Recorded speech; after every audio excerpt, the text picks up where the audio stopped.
আসসালামু আলাইকুম। আশা করি সবাই ভালো আছেন। আবারও আপনাদের মাঝে অনেক সুন্দর একটি রোমান্টিক লাভ স্টোরি নিয়ে আসলাম। আজকের লাভ স্টোরিটা হলো বেস্ট ফ্রেন্ড যখন ঘরের বউ। তো আপনারা তো সবাই বুঝতেই আছেন আজকের লাভ স্টোরিটা কী পরিমাণ সুন্দরভাবে চলতেছে। তো আমি যখন ক্লাস 9-এ পড়ি, তো সেই সময় একটি মেয়ের সাথে আমার অনেক ভালো একটি সম্পর্ক হয়ে যায়। তো আমাদের সম্পর্কটা ছিল বন্ধুত্বপূর্ণ সম্পর্ক। তো সে আমাকে ছাড়া কিছু বুঝতে পারতো না, আমি তাকে ছাড়া কিছু বুঝতে পারতাম না। তো আমি যদি একদিন স্কুলে না যাইতাম, তো সেও যাইতো না।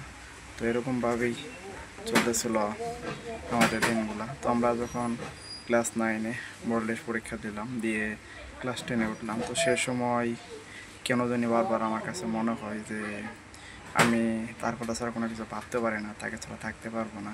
তো আমার কাছে এরকম মনে হয় যে যদি তৃতীয় কেউ যদি তাকে নিয়ে যায়, তো আমি থাকতে পারবো না। তো সব কিছু মিলেই আমার মনে হইতেছে তাকে আমি ভালোবেসে ফেলেছি। তো এই কথাটা আমি তাকে একদিন বলি যে আমি তোমাকে কিছু কথা বলতে চাই। তো সে বললে যে তুমি তো সারাক্ষণই কথা বলতে থাকো, তো নতুন করে আবার কী বলবে। তো আমি ওই দিন তাকে বলি যে তোমাকে আমার অনেক ভালো লাগে, কয়টা স্বাভাবিক বিষয়। তো আমি তাকে বলি যে না, তোমাকে সত্যি আমি অনেক ভালোবাসি, তোমাকে আমি হারাতে চাই না, সারা জীবন আমি তোমাকে আমার কাছে রাখতে চাই। তো ওই কথাটা শুনে সেও অনেক খুশি হয়ে যায়, কারণ সে বলে যে এই কথাটা শোনার জন্যই তো আমি অপেক্ষা করতেছিলাম। কারণ আমিও চাই না যে আমাদের মাঝে তৃতীয় কেউ আসুক, আমরা দুইজন আছি, দুজনেই থাকবো সারা জীবন।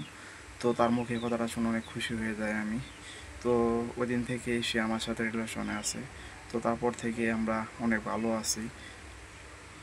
তাকে নিয়ে মাঝে মাঝে ঘুরতে বের হতাম আমাদের এলাকায়, কারণ আমাদের এলাকায় অনেক সুন্দর সুন্দর প্লেস আছে। তো আপনারা যারা এতক্ষণ পর্যন্ত আমার লাভ স্টোরিটা শুনলেন, তারা অবশ্যই আমার চ্যানেলটি সাবস্ক্রাইব করবেন, শেয়ার করবেন।